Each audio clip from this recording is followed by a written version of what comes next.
வணக்கம் நேயர்களே, சத்தியம் சாத்தியம் நிகழ்ச்சிக்கு வரவேற்கிறோம். விசாரணைக்காக சென்ற சிறப்பு காவல் உதவி ஆய்வாளர் ஒருவர் வெட்டி படுகொலை செய்யப்பட்டிருக்கிறார்.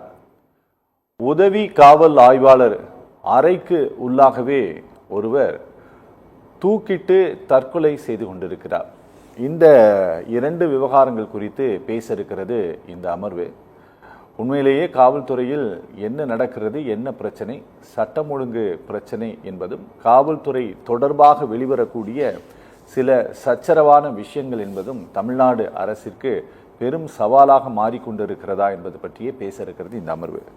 4 விருந்தினர்கள் பங்கேற்கிறார்கள். மூத்த குற்றவியல் வழக்கறிஞர் திரு சூரிய பிரகாசம் பங்கேற்கிறார். ஓய்வு பெற்ற காவல்துறை அதிகாரி திரு ராஜாராம், முன்னாள் சட்டப்பேரவை உறுப்பினர் வழக்கறிஞர் நிஜாமுதீன், பாரதிய ஜனதா கட்சி சார்பில் செய்தி தொடர்பாளர் வழக்கறிஞர் தூத்துக்குடி செல்வம். 4 பேரை வரவேற்று நிகழ்ச்சிக்குள் போகலாம். 4 பேருக்கு வணக்கம். சூரிய பிரகாசம் சார், இந்த 2 செய்தி நீங்கள் பார்த்துருப்பீங்கன்னு நினைக்கிறேன்.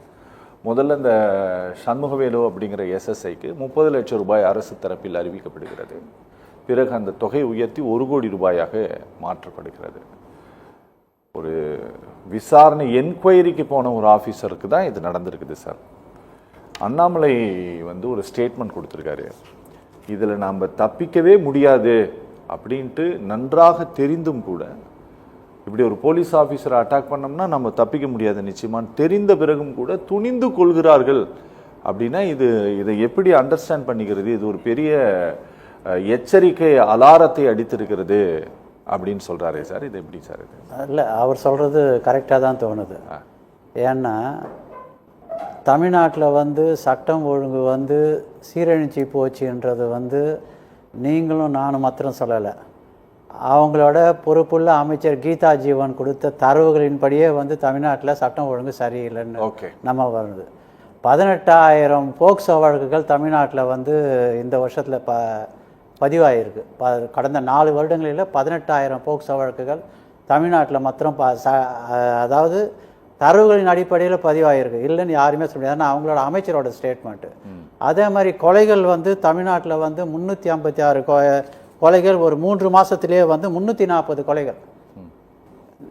3 மாதத்திலேயே 340 கொலைகள். அமெரிக்காவில் அது மாதிரி கிடையாது. அதாவது கிரைம் கேபிட்டல் ஆஃப் வேர்ல்டுன்னு சொல்கிற பொகோட்டோ கொலம்பியாவில் கிடையாது. அந்த தரவுகளெல்லாம் படி பார்த்தீங்கன்னா இந்தியாவிலேயே உலகத்திலேயே இந்தியாவிலே தான் இது மாதிரி கொலைகள் அதிகமாக இருக்குது. குறிப்பாக தமிழ்நாட்டில் பார்த்தீங்கன்னா 340, 10 கொலை 20 கொலை 30 கொலைனா பரவாயில்ல, 340 கொலைகள் அரசாங்கம் வெளியிட்ட தரவுகளின் படியே சென்னையில் தமிழ்நாட்டில் நடந்திருக்கு. குறிப்பாக சென்னையிலையும் கோயம்புத்தூர்லேயும் கொலைகள் அதிகமாக இருக்குது. கொலைகளின் நகரமாக கொலைகளின் தலைநகரமாக சென்னை விலங்குல யாருக்குமே மாற்று கருத்து இருக்கவே முடியாது. இதுக்கு முக்கிய காரணம் நீங்கள் அமெரிக்காலெல்லாம் நீங்கள் பார்த்தீங்கன்னா 2 பேர் 2 குற்றவாளிகள், 2 தரப்பு குற்றவாளிகளை மாத்திரம் ரொம்ப கடுமையாக அவங்க டீல் பண்ணுவாங்க. ஒன்று காவல்துறை அதிகாரியே சுட்டு கொள்றவன், அவனுக்கு ஜெயிலில் சக கைதிகளே அவனை படுபயங்கரமாக சித்திரவதை பண்ணி அடிப்பாங்க.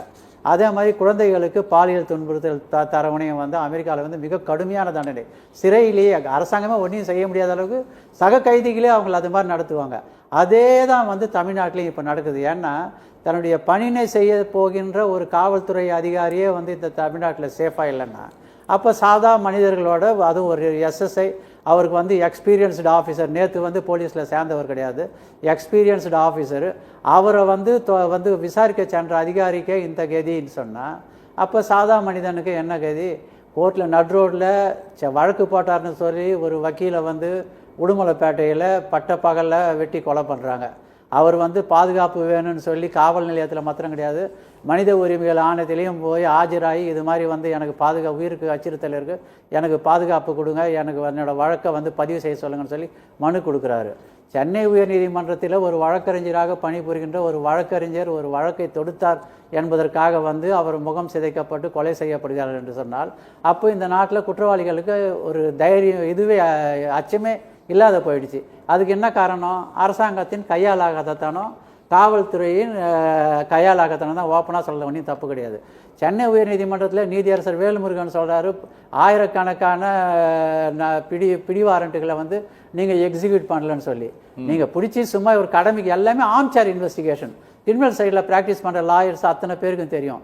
இவங்க ஃபீல்டில் போய் ஏதாவது ஒரு பொலிட்டிக்கல் இன்ஃப்ளூயன்ஸோ அஃபிஷியல் இன்ஃப்ளூயன்ஸ் இருந்தால் போயிட்டு வந்து அந்த எப்படி வந்துட்டு இவரை அடித்து கொலை பண்ணாங்களோ வந்துட்டு அந்த சென்னை இதுலேருந்து ஒரு இது போச்சுன்னு சொல்லி இப்போ ஒரு நடந்த லாக்அப் டெத்து அது மாதிரி தான் வந்து ஆக்ஷன் எடுக்கிறாங்களே தவிர இல்லைன்னா வந்து இவங்க சயின்டிஃபிக்காக இன்வெஸ்டிகேஷனும் பண்ண கிடையாது.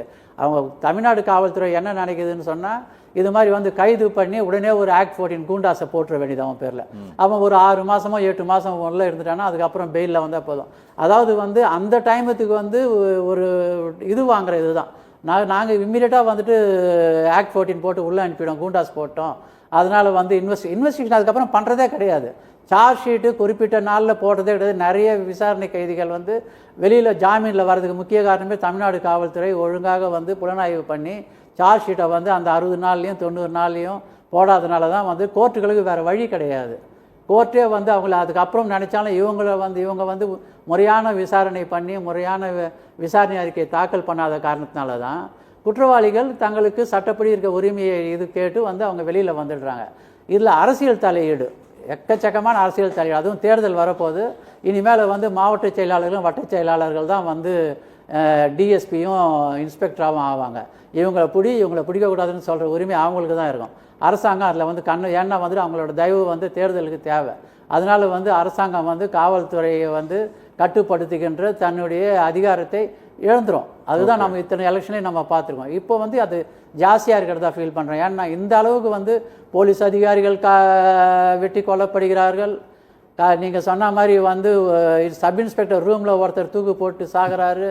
ஒரு நடு ரோட்டில் வந்து ஒரு நகையே திருடலன்னு சொல்கிற ஒரு இது வந்து எல்லாத்துக்குமே வந்து உயர்நீதிமன்றம் வந்து உத்தரவு போட வேண்டியதாக இருக்குது. 60 நாளில் சார்ஜ் ஷீட் போடு, 30 நாளில் சார்ஜ் ஷீட் போடு, சிபிஐ இன்வெஸ்டிகேட் பண்ணு, இல்லை வந்து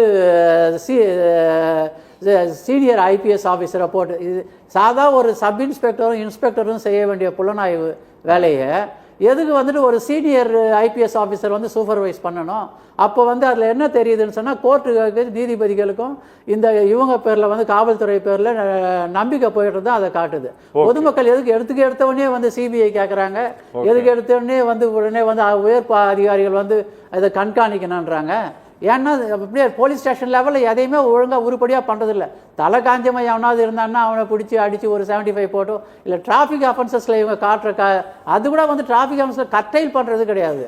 அங்கங்கே பிளாக் பண்ணி அன்னன்னைக்கு வந்துட்டு ஃபைனை போடுறதுக்கு கலெக்ஷனுக்கு எவ்வளோன்னு காட்டுறது தான் அவங்களோட முனைப்பு இருக்கே தவிர இவங்க வந்து குற்றங்களை தடுப்பதற்கான சரியான முயற்சி. ஏன்னா சென்னை மாநகரத்தில் இந்தியாவிலேயே உலகத்திலேயே வந்து சிங்கப்பூருக்கு அடுத்தபடியாக வந்து சென்னையில் தான் வந்து ரிமோட் கண்ட்ரோல் கேமராஸும் இது இருக்குது. ஆனால் வந்து இதுக்கு நினைச்சா குற்றங்களை ஈஸியாக தடுத்துடலாம். பட் குறையிற மாதிரியே இல்லையே. 300 கொலைகள், 18,000 போக்சோ வழக்குகள் அப்படின்னா பாருங்கள் வருஷத்துக்கு எவ்வளோ ஆகுது. 22 வந்து 4000 போக்சோ வழக்குகள் இருந்துச்சு. அதுவே 18,000 ஆகுதுன்னு சொன்னால் அப்போ எந்த நிலைமையில் சட்டம் ஒழுங்கு இருக்குது? நம்ம குழந்தைங்க வெளில போகிற குழந்தைங்க ஒழுங்காக வர முடியாத இதுதான் நம்ம இப்போ பார்த்தோம் கும்மிடி பூண்டியில். அதை வந்து இதுக்கு வந்து அரசாங்கம் வந்து அதிகாரிகளோட இப்போ டிஜிபியே வந்து புதுசாக ஒரு டிஜிபியை போடணும்.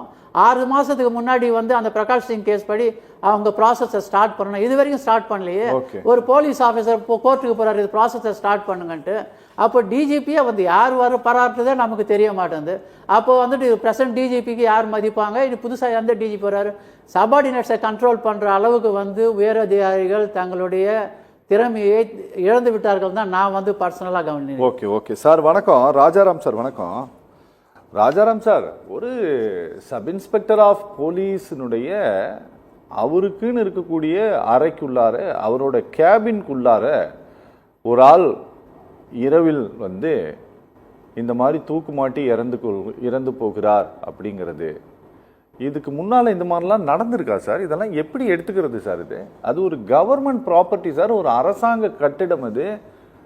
இது எப்படி சார் இது எடுத்து புரிஞ்சுக்கிறது? இதை இப்போ காவல் நிலையத்துல வந்து சென்ட்ரி பிசின்னு ஒருத்தர் இருப்பாரு. சரி, அவர் தான் அந்த காவல் நிலையத்தோட பாதுகாப்பு அதிகாரி. அந்த சென்ட்ரி பிசிங்கிறது வந்து சென்னையை பொறுத்த இடத்துல 8 ஹவர்ஸ்க்கு ஒரு டியூட்டி 3 பேர் இருப்பாங்க மாறி மாறி. அப்படி இருக்கிறத தாண்டி அந்த காவல் நிலையத்துக்குள்ள யாரும் வர முடியாது. சரி, அங்க எது நடந்தாலும் அவர் டியூட்டியில இருக்கிறப்போ மத்தவங்க யாருமே இல்லாத போது ஒண்ணு நடக்குதுன்னா அவர் தான் அதுக்கு பொறுப்பு. இப்ப சப் இன்ஸ்பெக்டர் வந்து அவரோட ரூம்ல இது நடக்குன்னா அப்போ அவங்க வந்து அலர்ட்டா இல்ல, அவங்க டியூட்டில அலர்ட்டா இல்ல அப்படிங்கறதுதான் பொறுப்பு. அவங்கதான் அதுக்கு பொறுப்பு. ஏன்னா ஒருத்தர் வந்து காவல் நிலையத்துக்குள்ள இருக்கிறாரு அப்படின்னா அவரை வந்து கண்காணிக்கிறதுக்கு சர்வைலன்ஸுக்கு அவருக்கு ஒரு ஆளை போடணும். ஒருத்தரோ 2 பேரோ போட்டு அவரை கண்காணிக்கணும். அது கண்காணிக்காத ஒரு சூழ்நிலை ஏற்படுதுன்னா இது நெக்லிஜென்ஸ் ஆஃப் டியூட்டி தான். இதனால ஒரு உயிரே போயிருக்கு. இதுக்கு வந்து இந்த காவல்துறையே பதில் சொல்லக்கூடிய ஒரு தனிநபர் கவர்மெண்ட்னால மொத்தமா காவல்துறையே பதில் சொல்லக்கூடிய ஒரு சூழ்நிலை இருக்கு. ஒரு உயிர் வேற பறி போயிருக்கு. இதுல வந்து சம்பந்தப்பட்டவங்க வந்து நிச்சயமா அவங்க மேல நடவடிக்கை எடுக்கப்படும் சட்டப்படி. காவல்துறையில வந்து இப்ப நேற்று சப் இன்ஸ்பெக்டரை வெட்டி கொண்டு இருக்காங்க. அதுல வந்து அப்பா 2 மகன்கள் இவங்களுக்குள்ள தகராறு.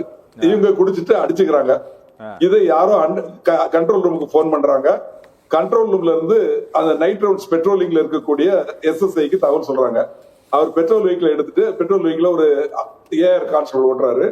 அதை ஓட்டிட்டு ஸ்பாட்டுக்கு வராங்க. ஸ்பாட்ல வந்து பார்த்தா அவங்க அப்பா அடிபட்டு இருக்காரு, ரத்தம் வந்துட்டு இருக்கு.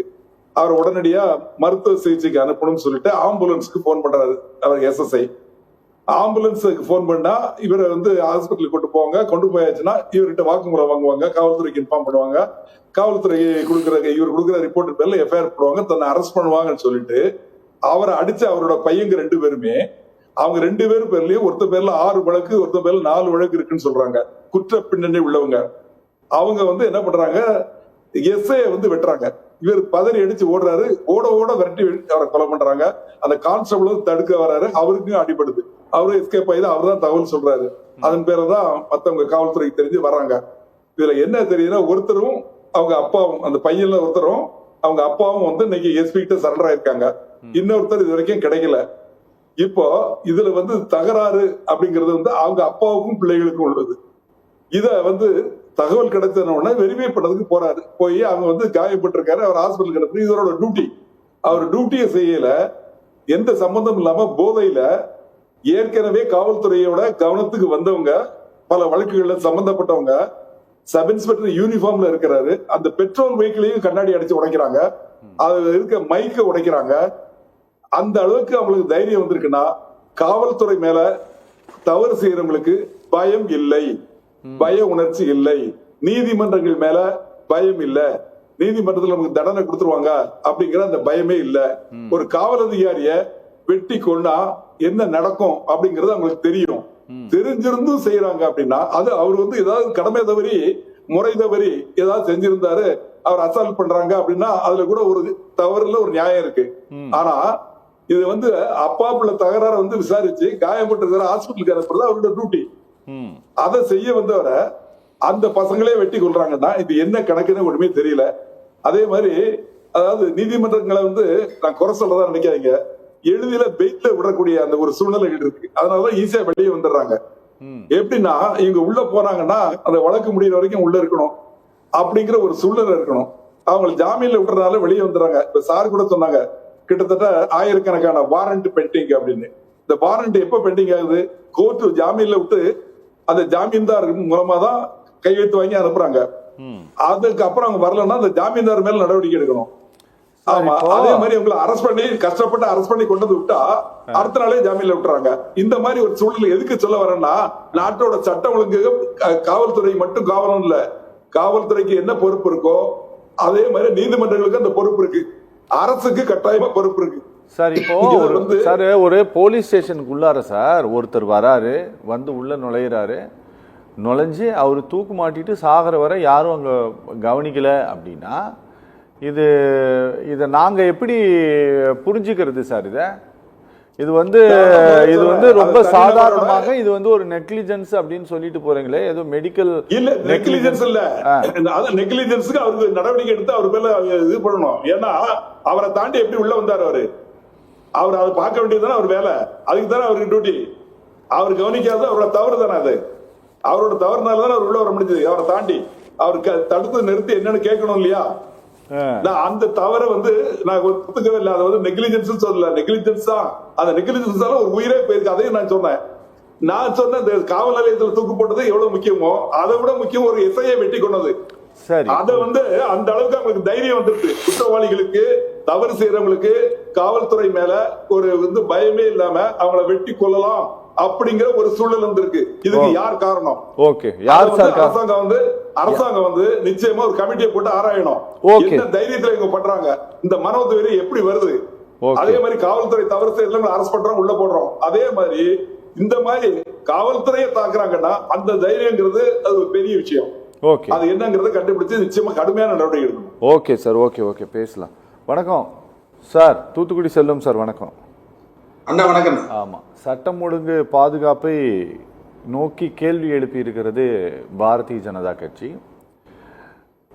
ஆனால் நீங்கள் கடந்த முறையெல்லாம் இதே மாதிரி சில பிரச்சனைகளை எல்லாம் பிஜேபி முன்வைக்கும் போதெல்லாம் அதுக்கு தமிழ்நாட்டினுடைய டிஜிபி லெவல் ஆஃபீஸர்ஸ் எல்லாம் உட்காந்து ஒரு கம்பேரிட்டிவ் ஸ்டேட்மெண்ட் எல்லாம் கொடுத்தாங்க.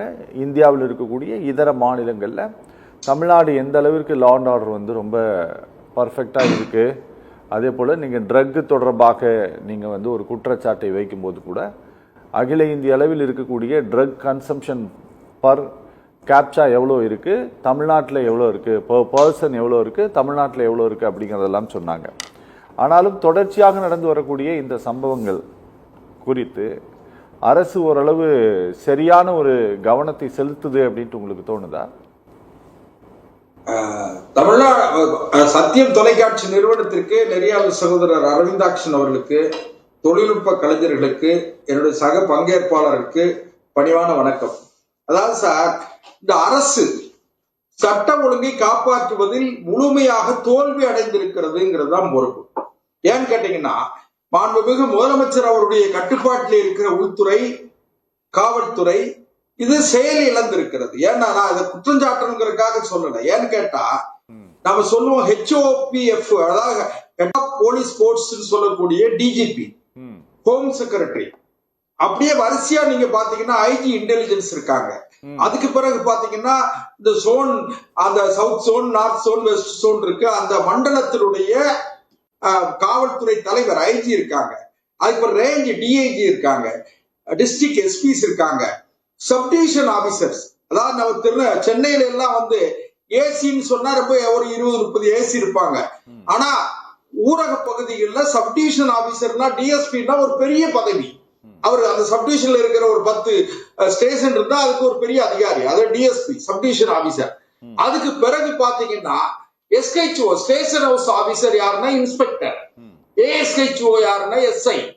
இது போக ஒவ்வொரு மாவட்ட காவல் கண்காணிப்பாளர் அலுவலகத்திலும் இன்டெலிஜென்ஸ்ல இருக்கிற ஸ்பெஷல் பிரான்ச் இன்ஸ்பெக்டர், ஒவ்வொரு காவல் நிலையத்துக்கும் ஸ்பெஷல் பிரான்ச்ல இருக்கிற கான்ஸ்டபிள்ஸ், அதாவது ஹெட் கான்ஸ்டபிள்ஸ், கான்ஸ்டபிள் இருப்பாங்க. இவ்வளவு தூரம் வந்து கட்டமைப்பு இருந்தும் கூட இன்னும் ஒரு சின்ன விஷயம் என்னன்னு கேட்டீங்கன்னா, தினசரி முதலமைச்சருக்கு 2, நம்முடைய மரியாதைக்குரிய ஐயா ராஜாராம் அவர்களுக்கு நன்றாக தெரியும், 2 புல்லட்டின் வந்து கவர்மெண்ட்டுக்கு போகணும். அங்க எங்க ஹோம் செக்ரட்டரி மூலமாக முதலமைச்சருக்கே போகும், ஹோம் டிபார்ட்மெண்ட் மூலமா. எப்பன்னு கேட்டீங்கன்னா காலை இரவு என்னெல்லாம் நடந்தது தமிழ்நாட்டுல, என்ன சென்சிட்டிவ் மர்டர் என்ன நடந்தது, மர்டர் ஃபார் கெயின் என்ன, அதாவது லாப ஆதாய கொலைகள் எத்தனை, சமுதாய மோதல் எத்தனை, என்ன நடந்தது, யாராவது ஒருத்தர் வந்து உள்நாட்டு பாதுகாப்புக்கு அச்சுறுத்தலாக பொதுக்கூட்ட மேடைகள்ல பேசுறாங்களா, இதெல்லாம் நோட்ஸ் எடுத்து எல்லாமே முதலமைச்சருடைய கவனத்திற்கு உள்துறையின் மூலமாக, காவல்துறை தலைமைக்கு மூலமாக போகணும். இதையெல்லாம் முதலமைச்சர் வந்து ஒரு முதலமைச்சருடைய கவனத்துக்கு குறிப்பெடுத்து வைக்கணும். அவங்க முதலமைச்சர் பார்த்து உத்தரவு போடணும். இவ்வளவு இருந்தும் கூட இதுல தப்பு நடக்கு, தப்பு நடந்துருச்சு. நான் இதுக்கு இன்னொரு விஷயமும் சொல்றேன். காவல்துறையில பணியாற்றக்கூடியவர்களுக்கு உயர் அலுவலர்களால் முறையான வழிகாட்டுதல் இல்லை. கீழ் நிலையில பணியாற்றக்கூடிய காவல்துறை காவலர்களை உயர்நிலை அலுவலர்கள் எல்லாம் என்னன்னா ஒரு கொத்தடிமையை போல சொன்னதை செய்யி, அதாவது டிசிப்ளினரி கோர்ஸ், அதாவது அது வந்து ஒழுங்கு நடவடிக்கை சம்பந்தப்பட்ட துறைங்கிறதுனால ஒரு இன்ஸ்பெக்டர் சொல்லிட்டாருன்னு சொன்னா இவங்க அதை செஞ்சே ஆகணும், டிஎஸ்பி சொல்லிட்டாருன்னா செஞ்சே ஆகணும், எஸ்பி சொல்லிட்டாரா செஞ்சு ஆகணும், எஸ்பி இன்ஸ்பெக்டர் சொல்லிட்டாரா செஞ்சு ஆகணுங்கிற நிலையில் இருக்காங்க. அதுக்கு ஒரு சின்ன உதாரணம் ஒண்ணு சொல்றேன்னு கேட்டீங்கன்னா, சமீபத்துல சிவகங்கையில மடப்புறம்ங்கிற அந்த கோவில்ல பணியாற்றிய காவல் அந்த ஒரு சாதாரண தொழிலாளி காவலர், கோவில்ல பணியாற்றக்கூடிய தற்காலிக காவலருக்கு அவர் அந்த அஜித்குமார் பையன் கொல்லப்பட்டதுக்கு என்ன காரணம்னா, 4 காவல்துறை சார்ந்த 4 பேர், அவங்களுக்கு இவங்களுக்கு எந்த முன்வகையும் கிடையாது. ஆனால் உயர் அலுவலர்கள் என்ன சொல்றாங்க, கட்டாயப்படுத்தி என்ன செய்வியோ தெரியாத அந்த கேஸ வந்து அந்த அதான் காணாமல் போனதாக சொல்லப்படுகிற அந்த நகையை நீ பிடிச்சு வா, எப்படியாவது வாங்கிட்டு வா அப்படின்னு சொல்றாங்க. அந்த காவலர்களும் அதை எப்படியாவது நம்ம அவன்கிட்ட வந்து வாங்கிடணும்னு சொல்லி அடிக்கிறாங்க. மிக கோரமான அடி அடிச்சு கொல்லப்படுறாங்க. ஆனால் அவன் கொல்லப்படுவதற்கு இந்த காவலர்கள் 4 பேர் மட்டுமே காரணம் கிடையாது. இந்த 4 காவலர்கள் கடைநிலை ஊழியர்கள். இந்த கடைநிலை ஊழியர்கள் வந்து அந்த அளவிற்கு கொடூரமாக தாக்குவதற்கு என்ன காரணம், அவங்க இருந்த ஸ்பெஷல் டீம் ஆபீசர் டிஎஸ்பி. அந்த டிஎஸ்பிக்கு என்ன பனிஷ்மெண்ட் தெரியுமா, அவர் சஸ்பெண்ட் பண்ணப்பட்டிருக்கார். ஆனா இந்த 4 காவலர்களும் கொலை வழக்கில் கைது செய்யப்பட்டு உள்ள இருக்காங்க. அப்ப இந்த காவலர்களுக்கு என்ன மனநிலை வரும், நமக்கு இருக்கு இந்த வேலை, இந்த டிஎஸ்பிக்கு யார் உத்தரவு கொடுத்தது, அதெல்லாம் வரிசையா வரணும். நீங்க டிஜிபி என்ன பண்றாங்க சார், இன்டெலிஜென்ஸ் என்ன பண்றாங்க சார், ஒரே ஒரு சின்ன குறுக்கீடு தான். நீங்க அந்த வழக்கை வந்து இப்போது தமிழ்நாடு அரசாங்கமே அதை சிபிஐக்கு மாற்றி உத்தரவிட்டு விட்டது. மத்திய அரசாங்கத்தினுடைய மத்திய புலனாய்வு முகமை வந்து அதை வந்து இப்ப விசாரிச்சுட்டு தான் இருக்கிறாங்க. சரியா? அதை விசாரிச்சுக்கிட்டு இருக்கும்போது நீங்க எல்லாமே உயர் அதிகாரிகள் தான் சொன்னாங்கன்னா அப்புறம் இன்வெஸ்டிகேஷன் நடந்துட்டு இருக்குல்ல, சென்ட்ரல் ஏஜென்சி தான் நடத்துறாங்க. அண்ணா, நான் யாரையும் பேரையும் சொல்லல, எந்த பதவி நிலையும் சொல்லல. நான் என்ன சொல்றேன்னு கேட்டா, தயவு செய்து கீழ் நிலையில பணியாற்றக்கூடிய காவலர்களுடைய பணிச்சுமையை குறைங்க. இவங்களுக்கு இந்த கீழ் நிலையில இருக்கிற காவலர்களுக்கு என்னன்னா, நைட்டு ஃபுல்லா கிரைம் டிபார்ட்மெண்ட்ல வேலை பார்க்கறவங்களை பாத்தீங்கன்னா நைட்டு ஃபுல்லா அக்யூஸ்ட் தேடி அலையணும். வாரண்ட் இருக்கிற அக்யூஸ்ட் எல்லாம் பிடிக்கணும். அதுக்கு வாரண்ட் ரீகால் பண்றதுக்கு அலையணும். அது போக ஏதாவது விவிஐபி வந்துட்டாங்கன்னா விவிஐபி செக்யூரிட்டிக்கு போகணும். விவிஐபி செக்யூரிட்டிக்கு போயிட்டு எஸ்கார்ட் போகணும். அதுக்கு பிறகு பாத்தீங்கன்னா கைதிகள் எஸ்கார்டுக்கு போகணும், கோர்ட்டுக்கு போகணும். இப்படி எல்லா வேலையுமே உயர் அலுவலர்கள் மைக்ல சொல்லிட்டு போயிருவாங்க. Mike 10 to concern police station கூப்பிட்டு இதெல்லாம் ஒழுங்கா அப்படி பாத்துருங்க அப்படின்னு சொல்லி டைரக்ஷன் கொடுத்துட்டு போயிருவாங்க, ஓரல் டைரக்ஷன். ஆனா அதை இம்ப்ளிமெண்ட் பண்ணக்கூடிய அதிகாரிகள் யாருன்னு கேட்டீங்கன்னா, ஒரு காவல் நிலையத்தில் இருக்கிற எஸ்ஹெச்ஓல இருந்து வேலை பார்க்கிற அத்தனை காவலர்களையும் சேர்ந்து இவங்க எல்லாருமே கடுமையான பணிச்சுமையில, அதாவது மன உளைச்சல்ல, அவங்க கொண்டாட்டி பிள்ளைகள் எதையும் பார்க்க முடியாது. மழை வந்துருச்சா, வெள்ளம் வந்துதா, அவங்கதான் போகணும். இது எதுக்காக சொல்ல வரேன்னு கேட்டீங்கன்னா, குற்றங்கள் இது குற்றம் நடப்பதற்கு இது ஒரு காரணம். இன்னும் ஒரே ஒரு செய்தியோட முடிச்சிடறேன். இன்னொன்னு நான் தயவு செய்து என்ன சொல்றேன்னா, எது நடந்தாலும் நாம் காவலர்களையே சொல்லிக் கொண்டிருப்பதை விட மனித மனம் வக்கரமாகிக் கொண்டிருக்கிறது. அதுக்கு காரணம் என்ன? போதையை போட்ட உடனே அவனுக்கு என்னன்னு கேட்டீங்கன்னா, தன்னிலை மறந்து நாம யாரோட ஒரு காவல்துறை அதிகாரியை வெட்டி கொள்ளுவதால் ஏற்படக்கூடிய, ஐயா ராஜாராம் அவர்கள் அருமையா சொன்னாங்க, ஒரு காவல்துறை அதிகாரியை வெட்டி கொள்ளுவதால் அதோட அவன் குடும்ப க்ளோஸ், அவன் லைஃப் முடிஞ்சு போச்சு. ஆனா அதை செய்யறான்னு சொன்னா அதுக்கு காரணம் என்னன்னா, தன்னிலை மறந்து தன் முன்னால் நாம் ஒரு அந்த குற்றத்தை செய்வது, யார் மேல செய்யற குற்றத்தை, ஒரு காவல் அதிகாரி மேல குற்றம் செய்யறோங்கிற அளவுக்கு அதை நினைக்க கூட அவனுக்கு தெரியல. போதை மயக்கத்தில் இருக்கான். அதனால போதையை ஒழிச்சா பாதி குற்றம் குறையுங்கிறது என்னுடைய முதல் சுத்து. ஓகே பேசலாம். வணக்கம் பத்மநாபன். வணக்கம்ங்க. வணக்கம் சார். நாமக்கல் மாவட்டம் மோகனூர்ல இருந்து எம்எம்சி பத்மநாபன் பேசுறேன் சார். எப்படி இருக்கீங்க பத்மநாபன்? ரொம்ப நாள் ஆச்சு உங்ககிட்ட பேசி. சார் இன்னைக்கு தான் சார் நீங்களே கால்ஸ் எங்களுக்கு பப்ளிக்கு கொடுத்துருக்கிறீங்க. அப்படியா? சரி சொல்லுங்க பத்மநாபன். சார், போற்றுதலுக்கும் புகழ்ச்சிக்கும் பெருமைக்கும் மாழ்ந்திராது புடம்போட்ட தங்கமாய் செயல்படுகின்ற மாண்புமிகு தமிழக முதல்வர் அவர்களுக்கு எங்களது பணிவான வணக்கங்கள் சார். சரி, நிகழ்ச்சி நாங்க நடத்துற வணக்கம் அவருக்கா சார்? இருந்தாலும் மாண்புமிகு தமிழக முதல்வருடைய நிழல்ல நாங்க இருக்கோம் சார். சரி சொல்லுங்க. அதாவது அங்கங்க நடக்கக்கூடிய நிகழ்வுகள் மிகவும் கவலைக்குரிய விஷயம். இப்பதான் எங்க ஊருக்கு பக்கத்துல வாங்கல்ல சமீபத்துல ஒரு மர்டர் நடந்ததுங்க. நேற்று மோகனூர்ல ஒரு மர்டர், கூலிப்படையினால ஒருவர் வெட்டி கொல்லப்பட்டிருக்கிறாருங்க. நடக்கக்கூடிய செயல்கள் அனைத்துமே மிகவும் கொடூரமாக நடைபெற்று வருகிறது. முன்னாடி எல்லாம் வந்து சிஎம் வந்து ஐஏஎஸ் ஐபிஎஸ் கான்பரன்ஸ் போட்டு நடத்துவாரு. சரி, நம்ம சிஎம் இது வரைக்கும் நடத்துனது எனக்கு இன்னைக்கு வரைக்கும் நினைவுலே வரலைங்க. இவரு ஓகே, நமது முதலமைச்சர் ஐஏஎஸ் கான்பரன்ஸோ ஐபிஎஸ் கான்பரன்ஸோ இது வரைக்கும் சென்னையில கூட்டமே நடத்தலைங்க.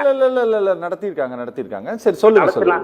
இப்போதைக்கு திரும்பவும் ஒரு அவசர கால நிலையாக கருதி பாதுகாப்பு அளிக்கக்கூடிய காவலர்களுக்கு இந்த நிலைமைனா மக்கள் வெளியில மகளிர் குழந்தைகள் எல்லாம் செல்வதற்கு பயமாக இருக்கிறது. உளவுத்துறையினர் சனிக்கிழமை மாலை 6 மணி முதல் ஞாயிற்றுக்கிழமை இரவு 10 மணி வரை சில இடங்களில் விழிப்புணர்வுடன் உளவுத்துறையினரும் காவல்துறையினரும் செயல்பட்டால் பல கொடூரமான குற்றங்களை தடுக்கலாம் சார். செயல்கள் சனிக்கிழமை மாலை 6 மணி முதல் ஞாயிற்றுக்கிழமை இரவு 10 மணி வரை அங்காங்க சில குறிப்பிட்ட இடங்களில் கூலிப்படையினர் ஒன்றாக கூடி பேசிக்கிறார்கள். இவர்களை கண்காணித்தாலே குற்றங்களை தடுக்கலாம் சார். ஓகே சார், ஓகே, நல்லது சார், நல்லது, நன்றி சார். வணக்கம் நிஜாமுதீன் சார். வணக்கம் நிஜாமுதீன் சார். 2 விஷயங்கள். திருச்சியில வந்து கொஞ்ச நாளைக்கு முன்னால வந்து என்ன பண்ணாங்க அப்படின்னா, இந்த ஆடை திருடிட்டு போகக்கூடிய பசங்களை வந்து விரட்டிட்டு போகும்போது ஒரு காவல் உதவி ஆய்வாளர் இதே மாதிரி கொலை செய்யப்படுகிறார். அப்போ வந்து தமிழ்நாட்டினுடைய காவல் தலைமை இயக்குனராக இருந்தவர் திரு சைலேந்திர பாபு ஐபிஎஸ். அப்போ அவர் வந்து என்ன பண்ணுறாருன்னா ஒரு அறிவிப்பை கொடுக்குறாரு. இந்த மாதிரி விசாரணைக்கு நீங்கள் போகும்போது உதவி ஆய்வாளர்களெல்லாம் துப்பாக்கி வச்சுக்கலாம், சோதனைக்கு போகும்போதெல்லாம் நீங்கள் இந்த மாதிரி துப்பாக்கி வச்சுக்கலாம் அப்படின்ட்டு ஒன்று கொடுத்தாரு. இந்த டிஜிபிஸ் வந்து மாறும்போது இந்த மாதிரியான சர்க்குலர் எல்லாம் வேல்யூ இல்லாமல் போயிடுமா சார்? இல்லை ஒரு தடவை ஒரு டிஜிபி கொடுத்தாரு அப்படின்னா அது வேல்யூவானதா? அதை இவர்கள் நடைமுறைப்படுத்த வேண்டியது, அதை இம்ப்ளிமெண்ட் பண்ணிக்கலாமா? ஏன்னா ஒரு எஸ்ஐ அவரை வந்து வெட்டி கொண்டிருக்கிறாங்க. அவர் எவ்வளவு நிராயுதபாணியாக இருந்திருந்தால் இப்படி ஒரு சம்பவம் நடந்திருக்கும் சார். ஒருவேளை இந்த துப்பாக்கி வச்சுக்கிற அதிகாரம் வந்து எஸ்ஐக்கு மட்டும்தான், அதாவது காவல் உதவி ஆய்வாளருக்கு மட்டும்தான் இருக்கிறதே தவிர சிறப்பு காவல் உதவி ஆய்வாளர்களுக்கு இல்லை அப்படிங்கிற மாதிரி நம்ம எடுத்துக்கலாமா? இல்லை எப்படி சார் இதை புரிஞ்சுக்கிறது? முதல்ல அந்த காவல்துறை சிறப்பு உதவி ஆய்வாளர் அவர்களுக்கும் ஒரு குடும்பத்திற்கும் காவல்துறையினருக்கும் ஆழ்ந்த நன்றியை தெரிவித்துக் கொள்கிறேன். சரி, மக்களை காக்கும் பணியில ஒரு ஆக்ரஸ்மா நிகழ்வை கொல்லப்பட்டிருக்கிறார். இது மனதை ரொம்பவும் பொருத்துவதாக அமைந்திருக்கு. பொதுவாகவே உதவி ஆய்வாளர்களுக்குத்தான் பிஸ்டோல் துப்பாக்கிகள் வழங்கப்படுகின்றன. அதுல சில பேர் எடுத்துட்டு போவாங்க, சில பேர் எடுத்துட்டு போகாம இருப்பாங்க. சைலேந்திர பாபு சொன்ன உத்தரவை அடுத்து வந்த காவல்துறை அதிகாரிகள் செயல்படுத்த இயலாமல் போகலாம். ஆனால் சிறப்பு என்னன்னு சொன்னாக்கா, சிறப்பு உதவி ஆய்வாளர் என்ற பதவியே இடையிலே கொண்டு வரப்பட்ட காரணத்தினால் அவர்களுக்கு முழுமையான பணி வழங்கப்படாமல் அவர்கள் எசைவாகவும் இல்லாமல் ஏட்டாகவும் இல்லாமல் ஒரு இரண்டாம் தரமாக இருந்து கொண்டிருக்கிறார்கள். ஒரு கௌரவம் இல்லையா? ஒரு கௌரவத்துக்காக ஒரு ப்ரொமோஷனுக்காக கொடுக்கப்படுது. ஓகே. ஆனா எஸ்எஸ்ஐன்னு சொல்லிட்டு அவங்க டிரைவராகவும் இருக்கிறாங்க, ஒரு பாதுகாப்பாகவும் இருக்கிறாங்க, பல மாதிரி இருக்கிறாங்க. இது என்னன்னு சொல்லி எனக்கு ஒரு குழப்பமா இருந்துட்டு இருக்கு. போட்ட காலத்துல இருந்து எஸ்எஸ்ஐ இருக்கக்கூடியவர்களுக்கு ஒரு முழுமையான திருப்தி இல்லை. இன்னொரு விஷயத்தை நீங்க பார்க்கணும். சட்ட ஒழுங்கு கெட்டு போச்சா இல்லையாங்கிறத வச்சு இதை வச்சு நம்ம பேச முடியாது. போலீஸ் மேல் உள்ள பயம் குறைந்திருக்கிறது, அல்லது போதையில் இருந்தார்களா குற்றவாளிகள், அல்லது என்ன மாதிரி நிலையில் இருந்தார்கள் என்பதை அந்த எஸ்ஐ குடும்பத்துக்கு நம்ம பேசலாம். அதே மாதிரி இந்த இடத்துல போனா இவங்க வந்து இஷ்டத்துக்கு ஸ்டேஷன்ல போய் மேல போய் எஸ்ஐ தூக்கு போட்டுருக்கான்னு சொன்னா, தமிழ்நாடு முழுக்க அல்ல, இந்தியா முழுக்க உள்ள காவல் நிலையங்கள் பாதுகாப்பற்றதாகவும் ஒரு ஒழுங்கான கட்டுக்கோப்பு உள்ளதாகவும் இல்லை என்றுதான் நான் சொல்ல வேண்டும். யார் வேணா உள்ள போலாம், யார் வேணா வெளியே வரலாம், கம்ப்ளைண்ட் யார் வேணாலும் கொடுக்கலாம், யார் வேணாலும் பதிவு செய்யலாம். ஸ்டேஷன்ல கம்ப்ளைண்ட் பண்ணுவதற்கென்ற சில வார்த்தைகள், என்ன குத்துனா வெட்டினான்னு சொன்னா பத்தாது, செத்து ஒளிதா என்று சொல்லி வெட்டினான் அப்படின்னு சொன்னால்தான் கம்ப்ளைண்ட் எடுத்துக்குவாங்க. அதுல கோர்ட்டை நிக்குங்கிற மாதிரி ஒரு மனப்பான்மையை காவல் ஸ்டேஷன் லாங்குவேஜ் என்ற ஒரு லாங்குவேஜ்லயே வைத்திருக்கிறார். இப்ப நீங்க நான் போய் சும்மா கம்ப்ளைண்ட் கொடுத்தா எடுபடாது. வந்து செத்து ஒழித்து போ, உன்னை சாகு வரை வெற்றி இப்படிலாம் வசனங்களை வைத்திருக்கிறார்கள். அது மட்டுமல்ல, யாரு வேணாலும் கம்ப்ளைண்ட் ரிஜிஸ்டர் பண்ணிட்டு போய் கொடுத்துட்டு நிற்பாரு. இப்ப நான் வந்து இடையில ஒரு வெளிநாடு மலேசியாவுக்கு போயிருந்தேன். ஒரு காவல் நிலையத்துக்கு போய் கம்ப்ளைண்ட் பண்ணி சுச்சுவேஷன் ஏற்படுச்சு. நம்ம போய் யாரையும் பார்க்க முடியாது. உள்ள போனா ரிசப்ஷன் மாதிரி வச்சிருக்காங்க, அங்க 2 அதிகாரிகள் உட்கார்ந்து இருக்கிறாங்க. நீங்க எஸ்ஐ பார்த்து இன்ஸ்பெக்டர் பார்த்து கம்ப்ளைண்ட் கொடுக்க முடியாது. முதல்ல நீங்க போன உடனே அங்க உள்ள கம்ப்ளைண்ட் கொடுத்த உடனே அதை ஒரு பிரிண்ட் அவுட் எடுத்து அதை சரி பண்ணி கையெழுத்து வைக்கிறாங்க. தமிழ்நாட்டுல இந்தியாவில் என்ன நடக்குது? போன எஸ்ஐ வந்து கம்ப்ளைண்டையும் வாங்கிக்குவாரு, வெற்றி வாய்ப்பு கையெழுத்தையும் வாங்கிக்குவாரு. இதுல எங்கத்தான் நம்ம பாக்குறோம். இந்த ஆட்சி அந்த ஆட்சி எல்லாம் கிடையாது. பொன்றாவே இது வந்து ஸ்டேஷன் லாங்குவேஜ். இப்படிலாம் இருக்கிறதுனால ஒரு பயப்பட்டு போகிறது, கம்ப்ளைண்ட் எப்படிலாம் மாத்திக்கலாம் அப்படின்ட்டு. அவங்க என்ன பண்றாங்க, அந்த கொடுத்த ஆபீசர்ஸ் அந்த கம்ப்ளைண்ட் எடுத்து ஒரு சீல் போட்டு அது உடனே நமக்கு ஒரு காப்பி போட்டுட்டு அவங்க ஒரு ஸ்டேஷன் ஒன்று ஃபைல் வச்சுட்டு அதை யார் விசாரிக்க போறாவோ அந்த அதிகாரிக்கும் ஸ்டேஷனுடைய நிலைய தலைவருக்கும் அனுப்புறாங்க. ஸ்டேஷனுக்குள்ள நீங்க எங்கேயும் போக முடியாது. இங்க பாருங்க, எல்லா ஸ்டேஷன்லயும் யார் வேணாலும் டீ பாயில இருந்து ஆரம்பிச்சு எல்லாருமே எங்க வேணாலும் போலாங்கிற ஒரு நிலை இருப்பது என்பது காவல்துறையில் மிகப்பெரிய மாற்றத்தை ஏற்படுத்த வேண்டும் என்பதை இந்த சம்பவம் காட்டுகிறது. அவர் போய் அடுத்தவனை குத்துல தானே செத்து விட்டாரு. அவர் போய் சாப்பாடு போற வருஷத்தை போயிட்டு போயிருந்தாருனாக்க நினைச்சு பார்க்கணும். அப்ப அந்த மாதிரி திருப்பூர்ல ஒரு கொலை நடந்த மாதிரி இது ஒரு சம்பவமா இருந்து நம்ம இதே பேசிட்டு இருக்கோம். அவர் வந்தவருடைய மனநிலை எப்படி இருந்தது, எதுக்காக செத்தாரு, குடும்பத்தை என்ன பண்ணாரு, யார் அவர்கள் துரத்தி கொண்டு 25 பேர் துரத்தி கொண்டு சொல்றாங்க. அவர் யார் சொன்னா அவர் சொல்லல, வந்த காவலர் சொல்றாரு. எந்த 25 பேர், எந்த சிசிடிவி கேமரா எதுவுமே இல்லை. அப்ப அவருடைய மனநிலை, அவர் என்ன மாதிரி மனநிலைங்கிறது உயிரோடு இருந்தாலும் அவரை பத்தி ரெக்கார்டு கிடைச்சாதான் அவருடைய மனநிலை அல்லது மன அழுத்தம் உள்ளவரா இல்லையா, எதற்காக தூக்கப்படுற எதுவுமே மர்மமாகத்து கொண்டிருக்கிற சூழ்நிலையில நாம் காவல்துறையினுடைய ஃபெசிலிட்டிஸ் அவர் கொடுக்கக்கூடிய காவல் அந்த ஸ்டேஷன்ல வந்து போதுமான அளவுக்கான பாதுகாப்பு வசதிகளையும் முன்னேற்பாடு வசதிகள் செய்யணும். மேல இப்ப கேமரா இல்லை, கீழே உள்ள கேமரா நம்ம பார்க்கணும், மேல அந்த ரூம்ல கேமரா இல்லை, இப்ப எல்லாமே இருக்குது. அப்போ காவல் ஸ்டேஷன் ஒரு ஸ்டேஷன்ல கிட்டத்தட்ட கீழே வந்து 25,000-30,000 மக்கள் இருக்கிறாங்கன்னு சொன்னா அந்த ஸ்டேஷன் அதிகாரிகள் நம்பித்தான் இருக்கிறார். இதுல வந்து யாருன்னா சொல்லலாம் இந்த ஆட்சியில வந்து சட்டம் ஒழுங்கு கெட்டு போச்சு அப்படி, எல்லா ஆட்சியிலும் இருக்குது. இது இந்த மாதிரி ஒரு சம்பவம் நடந்திருக்கு. இது அரசியல் ஒட்டியதல்ல. இது இந்த விஷயத்த நான் முதலமைச்சரின் பாராட்ட கடமைப்பட்டிருக்கிறேன். காலையில சம்பவம் ஓரளவுக்கு அந்த நிலையில 30 லட்சம் என்று அறிவித்தவர் இந்த சம்பவத்தில் அனாவசியமா கொல்லப்படுகிறார் அதை ஏற்றி மும்மடங்கு மேலாக ஏற்றி அந்த குடும்பத்தின் சூழ்நிலை கருதி 1 கோடி என்று அறிவித்திருக்காரு. அது உடனடியாக அந்த அரசு செயல்படுறதுக்கான அர்த்தம் விரைவில் குற்றவாளிகள் தண்டிக்கப்படணும். அந்த தண்டனை மீண்டும் ஒரு எஸ்ஐயை இன்னொருத்தன் போலீஸ்காரரையோ அல்லது போலீஸ் சம்பந்தப்பட்டவரையோ யாரும் வெட்ட முடியாத அளவுக்கு, அரசு வெட்ட முடியாத அளவுக்கு அந்த தண்டனை இருக்க வேண்டும். அதை நீதிமன்றங்கள் உடனடியாக செய்ய வேண்டும் தான் நம்முடைய வழக்கு. அது மட்டுமல்ல, காவல்துறைக்கு இன்னொரு பயிற்சி வேணும். வர்ற ஒருத்தன் கம்ப்ளைண்ட் கொடுக்க வரானா அவன் மனநிலை அறிந்து அவனை அழுத்தமாக பேசி வழிநடத்த வேண்டும். காவல்துறை போலீஸ்காரர் புத்தியம் சொல்றது போல வர்றவரையெல்லாம் டைட்டாகவும் மோசமாக நடத்துவதனால் அது போன்ற பிரச்சனைகள் ஏற்பட்டுக் கொண்டிருக்கிறது என்பதை காவல்துறைக்கு மனிதாபிமான செயல்பாடுகளை கற்றுக் கொடுக்கக்கூடிய கவுன்சிலிங் கொடுக்கணும். அவர்களுடைய மன அழுத்தத்தை குறைப்பதற்கு வருஷத்துக்கு பின்னால் டூர் அனுப்பணும் என்று நான் கருத்தை பேசுகிறேன். ஓகே சார், ஓகே பேசலாம் சார். ஒரே ஒரு காலர். வணக்கம்ங்க சாமிநாதன். வணக்கம். வணக்கம்ங்க. சொல்லுங்க சாமிநாதன். வணக்கம்ங்க. நான் குடிமங்கலம் பகுதி கொட்டம்பட்டி கிராமத்துல இருந்து பேசுறேங்க. சொல்லுங்க. படுகொலை செய்யப்பட்ட உதவி ஆய்வாளருக்கு கண்ணீர் மல்க ஆறுதல் கூற வேண்டிய சூழல் ஏற்பட்டிருக்கு. அது இல்லாம என்னன்னாங்க, அவங்க காவல்துறையினுடைய விஷயத்துல வந்து ஏதாவது ஒரு தற்பாதுகாப்புக்காக ஏதாவது ஒண்ணு வச்சுட்டாங்கன்னா கொஞ்சம் சௌகரியமா இருக்குங்க. சரி, நல்லதுங்க, நல்லது. நன்றி. ஒரு சின்ன பிரேக் அப்புறம் பேசலாமா சார்? நேரில் ஒரு சிறிய இடைவேளைக்கு பின் சத்தியம் சாத்தியத்தோட. Very glad that we admitted her here because my daughter, though she is not very high studious girl, we wanted her to be an all-round development and it has worked out well. எங்களுடைய support என்னைக்கும் உங்களுக்கு உண்டு. அது எங்க குழந்தைங்க. நாங்க எப்பவுமே bring your children அப்படின்லாம் எந்த மெசேஜுமே நாங்க போடுறதில்ல. நாங்க அவர் அப்படிங்கிற வேர்டு தான் யூஸ் பண்ணுவோம். அப்படி இருக்கிறதுக்கு தான் நாங்க ஆசைப்படுறோம். Olive Tree Group of Schools, CBSE. Admission open for 2025 to 26 for pre-KG to grade 6 and grade 11. To enroll, contact 755-00112.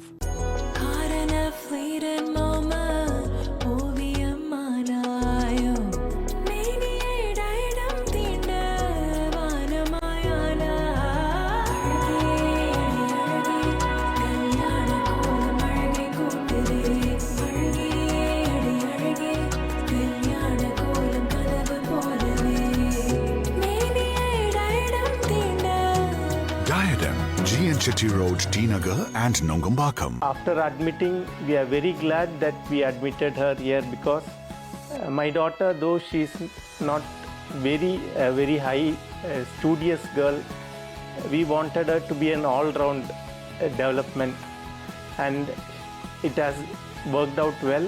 எங்களுடைய சப்போர்ட் என்னைக்கும் உங்களுக்கு உண்டு. அது எங்க குழந்தைங்க. நாங்க எப்பவுமே bring your children அப்படின்லாம் எந்த மெசேஜுமே நாங்க போடுறதில்ல. நாங்க அவர் அப்படிங்கிற வேர்டு தான் யூஸ் பண்ணுவோம். அப்படி இருக்கிறதுக்கு தான் நாங்க ஆசைப்படுறோம். Olive Tree Group of Schools, CBSE.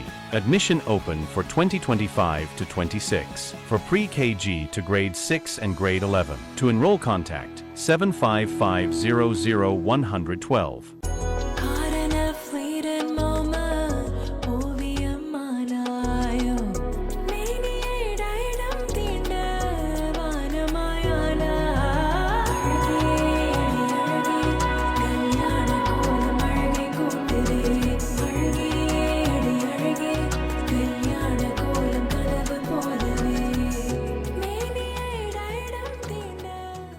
Diadem, GNCT Road.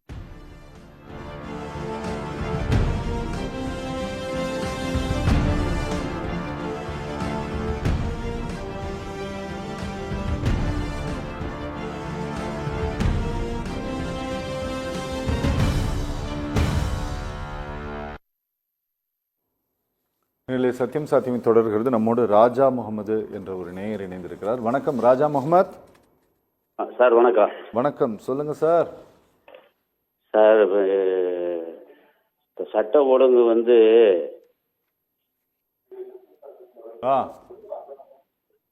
சட்டம் ஒழுங்கு தமிழகத்தை பொறுத்த அளவுக்கு நீங்க உங்க டிவியோட வால்யூமை குறைப்பீங்களா? குறைச்சாரு நல்லா குறைச்சிட்டு பேசுங்க பாப்போம். போன்ல பேசணும், டிவியை பார்த்துட்டே பேசக்கூடாது. ஓகே. இன்னைக்கு கோவையில் இன்னைக்கு காலையில காவல்துறையிலேயே ஒரு நண்பர் வந்து தூக்கு போட்டு இறந்திருக்காரு காவல்துறை அலுவலகத்திலேயே. சரி. கடைவீதி காவல்துறை B1 போலீஸ் ஸ்டேஷன்ல நைட்டு 11 மணிக்கு அங்கே தூக்கு போட்டு அங்கேயே இறந்திருக்கிறாரு. அப்ப வந்து காவல்துறை அதிகாரிகள் அங்க இருந்தாங்கல்ல, காவல்துறை அலுவலர்கள்லாம் என்ன பண்ணிட்டு இருப்பாங்க? ஒரு தூக்கு போட்டு சாகிற அளவுக்கு வந்து ஒரு அலுவலகம் இயங்கிட்டு இருக்குதுன்னா அப்ப நாட்டு மக்களுக்கு வெளியில அந்த காவலர்களால் பாதுகாப்பு எப்படி கொடுப்பாங்க? அதுதான் பாருங்களேன். அது நீங்க இப்ப உங்களுடைய மனசாட்சிக்கே நான் விட்டுறேன், அரவிந்த் மனசாட்சிக்கே நான் விட்டுறேன். அதனாலதானே சார் நாங்க இன்னைக்கு இதை எடுத்து பேசிட்டு இருக்கிறோம். Right, okay. நான் உங்க இப்போ சார் ஒன்னு இப்ப நிஜாமுதீன் சார் பேசினாரு, காவல்துறை ஆய்வு ஓய்வு பெற்ற அதிகாரி பேசினாரு. அவங்க எல்லாமே வந்து சட்டம் ஒழுங்கு சீர்குலைஞ்சதை பத்தி எதையுமே பேசல. ஆனா வந்து இன்னைக்கு வந்து தினம் ஒரு கொலை, வழிப்பறி, கொள்ளை இது வந்து கண்டினியூவா நடந்துட்டு இருக்குது. ஒண்ணு தமிழகத்தை பொறுத்தளவுக்கு சார் பல ஆட்சி நடந்திருக்குது. உங்களுக்கு தெரியாது இல்ல, நெறியாளருக்கு தெரியாத சமாச்சாரம் இல்ல. சொல்லுங்க, எனக்கு தெரியாது, நீங்களே சொல்லுங்க தயவு செஞ்சு.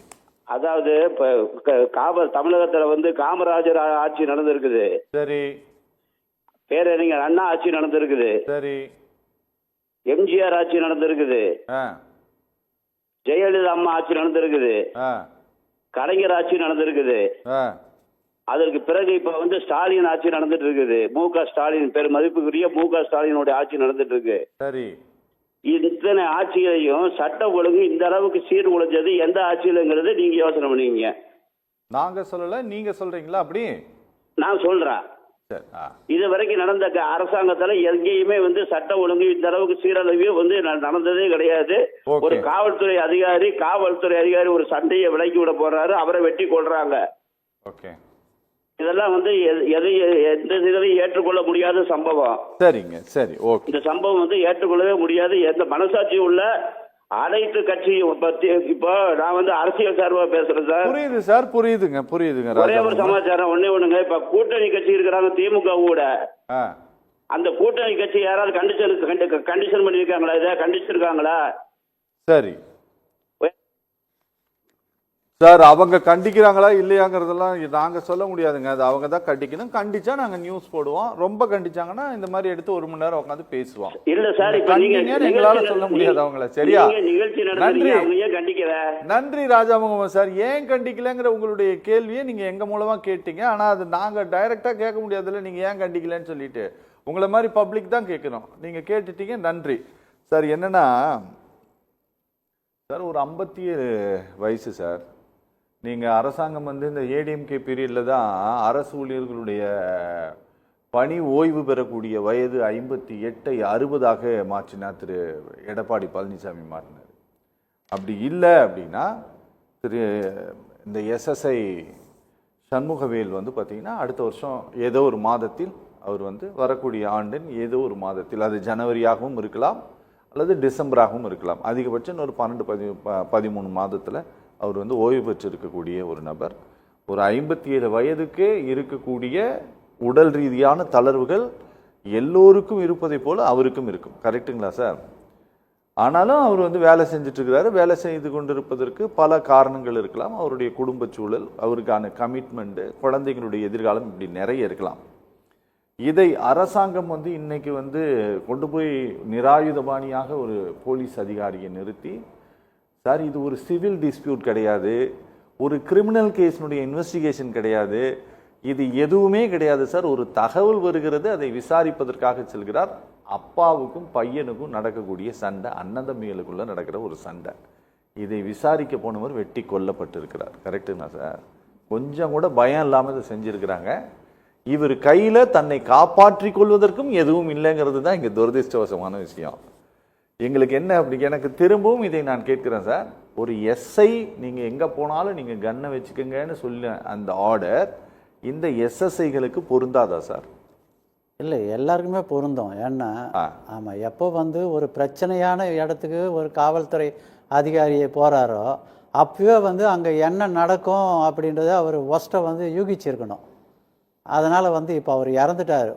ஓவர் கான்ஃபிடென்ஸாக இருக்கும். ஏன்னா வில்லேஜஸ்லாம் எஸ்ஐ சொன்னால் கேட்டுக்காங்கன்ற ஒரு தைரியம் இருக்கும். இந்த அளவுக்கு அக்ரெசிவாக துரத்தி வெட்டுறதுன்றது ரொம்ப ரேர் தான். அதுக்கு காரணம் நிறைய சோஷியோ எக்கனாமிக் ரீசன்ஸ் நிறைய இருக்குது. அதனால் அது உளவியல் நிபுணர்கள், அரசாங்கம் இந்த மாதிரி ஒரு இது என்ன உங்களுக்கு இதோட ஆதிக்கம் யூடியூபோட ஆதிக்கமும் அது ஒரு பக்கம் அதிகமாகிடுச்சு. கிரிமினல்ஸை வர்ஷிப் பண்ணி சினிமா படம் எடுக்கிறது நிறைய அதிகமாகிடுச்சு.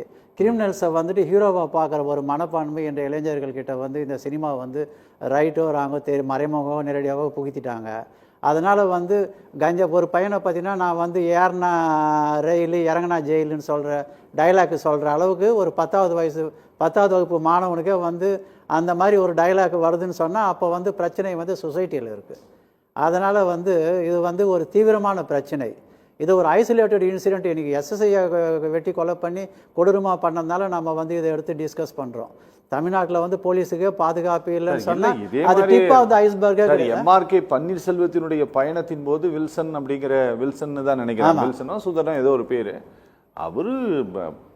அவர் மினிஸ்டர்னுடைய கான்வாயில் இருக்கும்போதே அவரை காலை வெட்டினாங்க. அந்த அளவுக்கு அதுக்கு என்ன காரணம்? அரசியல் குறுக்கீடு.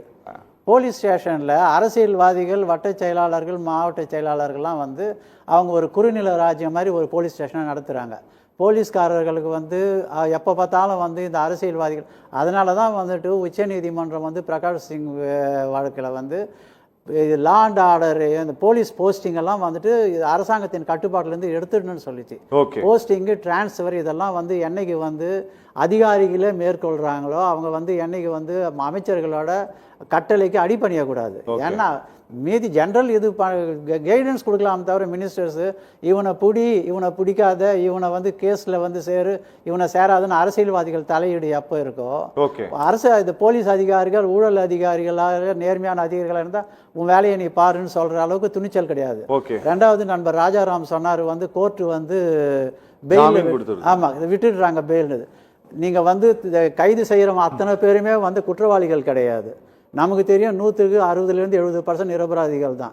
கோர்ட்டில் என்ன சட்டம் என்ன சொல்லுதுன்னு சொன்னால் 7 இயர்ஸ் வரைக்கும் அஃபென்ஸ்னால் 60 நாளில் சார்ஜ் ஷீட் போடு, லைஃப் அபவ் 7 இயர்ஸ்னால் 90 நாளில் சார்ஜ் ஷீட் போடுது. சார்ஜ் ஷீட் போடாது இவங்க யார் தடுத்தது? செகண்ட் திங் பாருங்கள், எல்லாத்துக்குமே உச்சநீதிமன்றம் உயர்நீதிமன்றம் தான் இப்போ போலீஸையே நடத்துது. ஆஃப் லேட் பார்த்தோம்னு சொன்னா உச்சநீதிமன்றத்தில் என்ன சொல்றாங்கன்னு சொன்னா, நீங்க வந்து கோர்ட்டை வந்து நீங்க எப்போ பார்த்தாலும் ப்ளேம் பண்றீங்க. ஒரு கைதி ஒரு பெயில் பெட்டிஷன் போடும்போது அவன் பேர்ல எத்தனை ப்ரீவியஸ் கேஸ் இருக்குன்றத இவங்க அதை கூட சொல்லல, மறைக்கிறாங்க. இன்ஃபேக்ட் குற்றவாளிக்கு போலீஸ் துணை போகுது. இத்தனை கேஸ் பெண்டிங் இருக்குன்னு சொன்னா விடுற ஜட்ஜி வந்து பார்ப்பாரு. இவங்க அவனோட பாஸ்ட் ஹிஸ்டரியை வந்து சொல்றதே இல்லை, அவனோட கிரிமினல் ஹிஸ்டரியை சொல்றதே இல்லை. அங்கே வந்து வெறும்னா இன்ஸ்ட்ரக்ஷன்ஸை கொடுத்துட்டு அவங்க பேசாத பின்னாடி நின்றுக்கிறாங்க. ஜட்ஜுக்கு எடுத்து சொன்னதானே அவருக்கு என்ன தனி இது இருக்கா? ஒரு இது எத்தனை கேஸ் இருக்குன்னு கம்ப்யூட்டர் தட்டியாக பார்க்க முடியும் அவர்? இவங்க இதை வச்சு தரவுகளை வச்சு அவர் வந்து ஒருத்தனை விடுதலை செய்யலாமா வேணாமான்றாரு. அதனால் குற்றவாளிகளையே விடக்கூடாது கோர்ட்டு, நாங்கள் சொல்கிற வரைக்கும் வந்துட்டு அவங்கள பிடிச்சி உள்ள வைக்கிறது சரியான ஒரு வாதமாக இருக்காது. ரெண்டாவது நீதிமன்றத்தை இதில் குறையே சொல்ல முடியாது. ஏன்னா இப்போ வந்து வாரண்ட் பிடிக்கல ஸ்பெஷல் டிரைவ் போட்டது யார்? உயர்நீதிமன்றம் தானே சொல்லிச்சு. டிஜிபி என்ன செய்யறாரு, ஐஜி என்ன செய்யறாரு? ஒரு டிஜிபி சொன்னா ஒரு கமிஷனர் கேட்கறது இல்லை சார். என்னோட வழக்கில் வந்து ஒரு பாலியலுக்கு துன்புறுத்தலுக்கு ஆளான ஒரு பெண் வந்து டிஜிபி கிட்ட பார்த்து கம்ப்ளைண்ட் கொடுக்குறாங்க, இது மாதிரி என்னை வந்து பாலியல் துன்புறுத்தல் கொடுத்துட்டாங்க, கொடூரமான ஒரு இதுக்கு நான் ஆளாக்கப்பட்டேன்னு சொல்லி.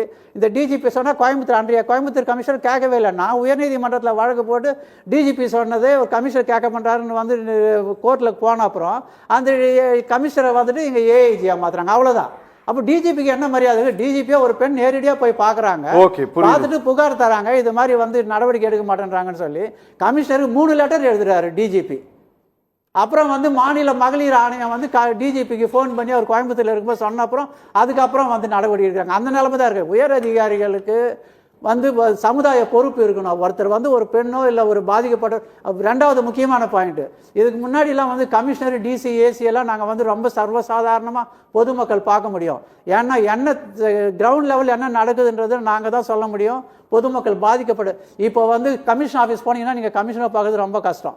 வாரத்துக்கு ஒரு நாள் ஒரு டைம், அதுவும் கீழே போகும்போது அந்த ஏசி நீங்க என்ன சொல்லுங்க சார், நான் கமிஷனர்கிட்ட சொல்றேன். பொதுமக்களோட தொடர்பை வந்து அவங்க உயரதிகாரிகள் இழக்கின்ற வரையில் இவங்களால வந்து ஒழுங்கா வந்து அட்மினிஸ்ட்ரேஷனை பண்ண முடியாது. Okay sir. ஒரு காலர் வணக்கம்ங்க. ஏழுமலை சார், எடப்பாடியிலிருந்து பேசுறேன் சார். எடப்பாடி. சொல்லுங்க சொல்லுங்க சார், சொல்லுங்க சார். நான் என்னுடைய ரிக்வஸ்ட் என்ன, அவங்க டிவியை ரெகுலரா நான் பாக்குறேங்க இந்த டிபேட்ல சார். இப்ப தனி ஒரு மனிதன் செய்யற தவறுக்கு வந்து முதலமைச்சர் பொறுப்பாகவே முடியாதுங்க சார். அதான் மெயின் காரணங்க நான் சொல்ற கருத்துங்க. அதாவது பொதுமக்கள் வந்து தப்பு செய்யாத இருந்தா அவர் பேரு கெடுது. எல்லாம் வந்து சட்டம் ஒழுங்கு கெட்டு போச்சு, சட்டம் ஒழுங்கு கெட்டு போச்சுங்கிறாங்க. அது தப்புங்க சார், என்னுடைய கருத்து. சரி, ஹலோ கேக்குது, நீங்க சொல்லலாங்க. தனி ஒரு செய்யற தப்புக்கு அவரை நம்ம குறை சொல்லவே கூடாது. எந்த முதலமைச்சர் எந்த முதலமைச்சர் இருந்தாலும் சரிங்க. Okay okay okay okay. இப்ப ஒரு போலீஸ்கார கொண்டு போய் வெட்டி விட்டாங்க அப்படின்னு இப்ப அந்த நியூஸ் ஓடிக்கிட்டு இருந்துங்க. புரிஞ்சிருச்சு. ஆனா அவங்க குடும்பத்துல நடந்த சண்டைக்கு இந்த எஸ்ஐ போக வெட்டி விட்டாங்க. அதுக்கு முதலமைச்சர் எப்படி பொறுப்பாக முடியுங்க? புரியுது சார், புரியுது, நீங்க சொல்றது புரியுது. நன்றி. நீங்க தொடர்ந்து பாருங்க. ஏழுமலை நல்லாதான் இருக்கு. ஆனா தனி ஒரு மனிதன் வந்து செய்யற தப்புக்கு முதலமைச்சர் குறை சொல்லவே கூடாதுங்க. தொடர்ந்து நிகழ்ச்சியை பாருங்க. ராஜாராம் சார் வணக்கம். ராஜாராம் சார், பார்வையாளர்கள் வந்து பார்த்து கொண்டிருக்கக்கூடிய ஏழுமலை போன்றவர்களுக்கு இப்படியான ஒரு அபிப்பிராயம் இருக்கலாம். எப்படின்னா, யாராவது ஒரு இண்டிபெண்டன்ட் வந்து செய்யக்கூடிய தவறுகளுக்கெல்லாம் எப்படி வந்து மொத்த அரசாங்கமும் எப்படி வந்து உள்துறை இலாக்காவை கண்ட்ரோல்ல வச்சிருக்கக்கூடிய முதலமைச்சரும் எப்படி பொறுப்பாக முடியும் அப்படிங்கிற ஒரு கேள்வியை அவர்கள் கேட்கலாம். ஆனால் நம்ம இதை கொஞ்சம் ஆழமாக நம்ம யோசிச்சு பார்த்தோம் அப்படின்னா, நீங்கள் சம்பவம் நடந்தது போலீஸ் ஸ்டேஷனுக்குள்ள ஒரு ஆள் தூக்குமாட்டி செத்துருக்கிறான். நிராயுதபாணியாக நின்ற ஒரு காவல் அதிகாரி வெட்டி கொல்லப்பட்டிருக்கிறாரு. இந்த ரெண்டுக்குமே காரணம் இந்த ஹோம் டிபார்ட்மெண்ட்டை பொறுப்பில் வைத்திருக்கக்கூடிய முதலமைச்சர் தான். இது கோர்ட்டுக்கு போனது அப்படின்னா இவர் பொறுப்பாக மாட்டார் அப்படின்ட்டு சராசரியாக மக்கள் சொல்லக்கூடிய இந்த கூற்றெல்லாம் கோர்ட் வந்து அக்செப்ட் பண்ணிக்காது. அதனால சார், இந்த விவகாரத்தில் சார் கொஞ்சம் இன்னும் கூட கூடுதலாக அரசு கவனம் செலுத்த வேண்டியது ரொம்ப தேவையா இருக்கா சார்? இந்த போலீஸ் ரிஃபார்ம்ஸ்ல கேட்கிறேன் சார் நானு. நிச்சயமா இப்போ சப் இன்ஸ்பெக்டர் போனார் இல்லையா, எஸ்எஸ்ஐ, அவர் வந்து ஏற்கனவே அந்த மேற்கு மாவட்டங்கள்ல இத மாதிரி தோப்புகள்ல தொடர்ந்து கொலைகள் நடக்குது. அது ஒரு கொள்ளை கூட்டம் வந்து கொலை பண்ணிட்டு கொள்ளையடிச்சுட்டு போறாங்க. அது வந்து கிட்டத்தட்ட 4 ஆண்டுகளா தொடர்ந்து நடந்துட்டு இருக்கு. அத மாதிரி இது ஒரு தோப்பு இருக்கக்கூடிய பகுதி. சம்பவம் நடந்தது ஒரு தோப்பு தான். அப்படி இருக்கிறப்போ அவங்க பெட்ரோலிங் போகல, டிரைவர் கூட ஒரு எஸ்எஸ்ஐ மட்டும் போறாங்க. கூட ஒரு கான்ஸ்டபிள போட்டிருக்கலாம், இல்ல ஒரு ஹோம் கார்டை போட்டிருக்கலாம். இவரு கூட துப்பாக்கி எடுத்துட்டு போறாங்க. துப்பாக்கி வந்து நேரம் தான் எடுக்கணுங்கிறதுலாம் கிடையாது. கான்ஸ்டபிளே துப்பாக்கி எடுக்கலாம். பீட் போற கான்ஸ்டபிள் நிச்சயமா அவங்க 410 மஸ்கெட்டை எடுத்துட்டு போலாம். சரி. அதே மாதிரி அவங்களுக்கு பயிற்சி இருந்தா அவங்க வந்து பிஸ்டல் ரிவால்வர் கூட அவங்க எடுத்துட்டு போலாம். சரி. அவங்க கையெழுத்து போட்டு ஸ்டேஷன்ல இருந்து எடுத்துட்டு போகணும். ஒரு சின்ன உதாரணத்தை சொல்றேன். கவின் ஒரு ஆணவ கொலை நடந்தது இல்லையா, அந்த கவினோட அப்பாவுக்கு போலீஸ் பாதுகாப்பு கொடுத்திருக்காங்க. அந்த காவலர் வந்து ஒரு கான்ஸ்டபிள் தான், அவர் பிஸ்டல் வச்சிட்டு இருக்காரு பாதுகாப்புக்கு. புரியுது. எதுக்காக சொல்றேன்னா இவங்க வந்து மேல இருந்து இன்ஸ்ட்ரக்ஷன் கொடுக்கணும், இத மாதிரி தனியா பீட் போறத அலோவ் பண்ணக்கூடாது. நிச்சயமா 2 பேர் இருக்கணும், வெஹிக்கிள் இருக்கு, கூட இன்னொரு ஆள் இருக்கணும். அதே மாதிரி வெப்பன் எடுத்துட்டு போகணும். இப்ப தேவையில தொடர்ந்து நடக்கு மேற்கு மாவட்டங்கள்ல நான் சொல்லக்கூடிய இரவு நேரங்களில் நடக்கக்கூடிய கொலைகள், தனியாக இருக்கக்கூடிய தோட்டத்து வீட்டுகள் நடக்கக்கூடிய கொலைகள் நடக்குது. அப்போ அந்த இடங்கள்ல நம்ம கான்சியஸா இருக்கணும் இல்லையா? அந்த கான்சியஸா இருக்கிறது ஏன் இல்ல? ஒண்ணு ஸ்ட்ரென்த் கிடையாது, ஸ்ட்ரென்த் இல்லாதனால கூட ஆள் அனுப்ப முடியல. ஸ்ட்ரென்த்ல எவ்வளவு ஷார்டேஜ் இருக்கோ அதை சரி பண்ணணும். ரெண்டாவது, இந்த மாதிரி பீட்டு போறவங்களுக்கு அங்க இருக்கக்கூடிய அதிகாரிகள், காவல் நிலைய அதிகாரி, மாவட்ட அதிகாரி, அங்க இருக்கக்கூடிய டிஐஜி, ஐஜி, அவங்க லெவல்ல இந்த மாதிரி பீட்டு போகல இந்த மாதிரி கான்ஸ்டபிள் இந்த மாதிரி தனியா எஸ்ஐ மட்டும் தனியா போகக்கூடாது. சரி. பெட்ரோல் வண்டியில போனா கூட 2 பேர் இருக்கணும். இத மாதிரி அப்படிங்கிற விஷயங்கள் எல்லாம் சொல்லணும்.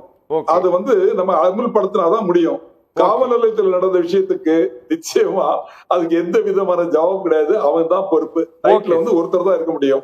அது மாதிரி விஷயங்கள் வந்து காவல்துறையில ஸ்ட்ரென்த்தை கூட்டணும். இருக்கக்கூடிய ஸ்ட்ரென்த் டிஎஸ்பி பட்டாலியன் சொல்லிட்டு நிறைய பேர் இருக்காங்க, அவங்களுக்கு கொண்டு வந்து பந்தோபஸ்து டியூட்டிக்கு அவங்கள யூஸ் பண்ணலாம். புரியுது. அதே மாதிரி காவல் நிலையத்துல ஸ்ட்ரென்த்தை கூட்டினாதான் இதை சரி பண்ண முடியும். ஓகே சார், அப்படிங்கிறது என்னோட. Okay sir. ஒரு காலர். வணக்கம்ங்க, கந்தசாமி. வணக்கம். சரி சரி கந்தசாமி சார், கொஞ்சம் சவுண்ட் வைப்பீங்களா? கேக்கு சார், பேசலாம் நீங்க. சார் பேசலையா? கேட்கலையா? எதுங்க புரியல? சார் பேசுறா சார். சார் வணக்கம் சார். சார் நீங்க உங்க டிவி வால்யூமை குறைச்சிட்டு பேசுங்க சார். சரி சார், சரிங்க சார், ரொம்ப நன்றி. குறைச்சிட்டு பேசுங்க, இல்லைன்னா நாங்க கால் கட் பண்ணிடுவோம். குறைச்சிட்டேன் சார். சொல்லுங்க. நன்றி சார், நன்றி. சரி. இந்த மாதிரி இப்ப வந்து மக்களை பாதுகாக்க வேண்டியது யார் சார்? போலீஸ் அதிகாரி தானே. ஆமா. அவங்களே சட்டத்தை கையில் அவங்க எடுத்தான்னு சொல்லி பொதுமக்கள் ஒரு அதிகாரி கொலை செய்றாங்களே, இதுக்கு யாரு பொறுப்பு சொல்லுங்க? அது வந்து அந்த அதிகாரிக்கு பொறுப்பு யாரு? தலைமை அதிகாரி இருக்காரு. இது வரைக்கும் தமிழக முதலமைச்சர் எந்த அறிக்கை விட்டுருக்காரா? இது வரைக்கும் ஒரு போலீஸ் அதிகாரி இறந்துருக்காரு. அவரு யார்? மக்களை காக்கக்கூடியவர். எனக்கு முன்னாடி ஒருத்தர் பேசினாரு, முதலமைச்சர் சொல்லாதீங்கிற இந்த நாட்டை காக்குற முதலமைச்சர், இந்த நாட்டை போலீஸ் அதிகாரி, அவங்க 2 பேரும் தான் இந்த நாட்டை காக்குறாங்க. சரி சரி. இல்ல நான் சொல்றதுக்கு அப்பா தான் சொல்லுங்க. இல்ல தப்பா இல்ல, எங்களுக்கு டைம் இல்ல, நீங்க நிறைய பேசுறீங்க, அதை கேட்கறதுக்கு எங்களுக்கு நேரம் இல்ல. ஒரு 2 கெஸ்ட் இருக்கிறாங்க. நன்றி, நீங்க சொல்லது எங்களுக்கு புரிஞ்சிருச்சுங்க, நன்றி. தூத்துக்குடி செல்வம் சார் கால் போதும். தூத்துக்குடி செல்வம் சார் வணக்கம். தூத்துக்குடி செல்வம் சார், தமிழ்நாடு காவல்துறையில் வந்து பார்த்தீங்க அப்படின்னா நிறைய தலைமை காவலர்கள் தங்களுக்கு வந்து சிறப்பு காவல் உதவி ஆய்வாளர் கிரேடு கிடைக்குமா, நாம் அந்த இடத்துக்கு நம்மளை அப்பாயின்மெண்ட் பண்ணுவாங்களா அப்படின்ட்டு ஆயிரக்கணக்கான பேர் காத்துட்ருக்குறாங்க. சரிங்களா? அந்த நேரத்தில் தான் இப்படி ஒரு மர்டர் நடந்திருக்குது. இது ஏதோ ஒரு அரசாங்கம் வந்து என்ன பண்ணியிருக்கு அப்படின்னா, இந்த சீரியஸ் தன்மையை புரிஞ்சுக்கிட்டு 30 லட்சமாக இருந்த நிவாரண தொகையை 1 கோடி ரூபாயாக உயர்த்தி வழங்கி இருக்கிறார்கள். இது ரொம்ப ஓரளவிற்கு அவர்களுடைய குடும்பத்திற்கு இது உதவிகரமாக இருக்கும் அப்படின்ட்டு நாங்கள் நினைக்கிறோம். சார், இந்த மாதிரியான அறிவிப்புகளோடு நிற்காமல் அவர்கள் வந்து அவங்களுடைய இந்த மாதிரி போய் ஒன்றுமே இல்லாமல் நின்று ஒரு ஆள் ஓட வெட்டி கொள்கிற அளவுக்கு அந்த மாதிரி சூழலை தவிர்ப்பதற்கு இவங்க என்ன பண்ணும் அப்படின்னு நினைக்கிறீங்க அரசு? அதாவது மாண்புமிகு முதலமைச்சர் அவர்கள் 1 கோடி ரூபாய் நிவாரணம் கொடுத்திருக்காங்க. அது வந்து வரவேற்கத்தக்க, அதாவது ஒரு குறைந்தபட்சம் அவங்களுக்கு ஒரு பொருளாதார பாதுகாப்பு அந்த குடும்பத்துக்கு கொடுக்கும். ஆனா அந்த போன உயிர் அந்த சண்முகவேல் என்கிற சிறப்பு உதவி ஆய்வாளர் இன்னும் கிடைக்க போறது இல்ல, அது விட்டுருங்க. ஆனா இந்த அரசு மாண்புமிகு திரு மு.க. ஸ்டாலின் அவர்கள் அரசு பொறுப்பேற்ற பிறகு இந்த போலீஸ் ரிஃபார்ம்ஸ் சொல்லி அதுக்காகவே வந்து ஓய்வு பெற்ற நீதியரசர் சி.டி. செல்வம் தலைமையில ஒரு ரிஃபார்ம் கமிட்டி போட்டாங்க. சரி. ரிஃபார்மேஷன் கமிட்டி ஒண்ணு போட்டு அந்த கமிட்டி ரிப்போர்ட் எல்லாம் கொடுத்துட்டாங்க. அதுல என்ன இருக்குன்னு கூட இதுவரைக்கும் தெரியல. அந்த கமிட்டி ரிப்போர்ட் கொடுத்து கூட 1 வருஷத்துக்கு மேல ஆச்சு.